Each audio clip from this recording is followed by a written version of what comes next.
আজকে অনেক অনেক দিন পর চলে গেছিলাম মা বাবার কাছে, নিয়ে গেছিলাম মিষ্টি মিষ্টি একটা পাউরুটি, যেটা প্রিয়ঙ্কর এনেছে সেক্টর 3 থেকে। দেখলাম দিদি বানাচ্ছে চিকেন দিয়ে ঘুগনি, আর মা বানাচ্ছে চিংড়ি মাছ পটল আলু দিয়ে। এই সব কিছু কিন্তু আমাকে পাঠাবে। আর এখানে দেখো দিদি একটা নালিশ করছে আমার কাছে।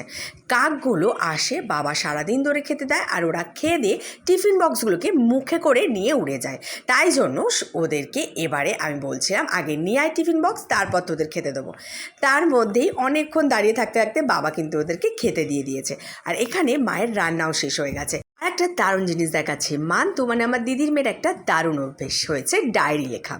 আর তারপরে আমরা খেতে বসে গেলাম। আজকে এত কিছু রান্না, তবু কিন্তু আজকে খাবো নিরামিষ, কারণ আজকে আছে শনিবার। শনিবার আমরা খাই নিরামিষ খাওয়া দাওয়া।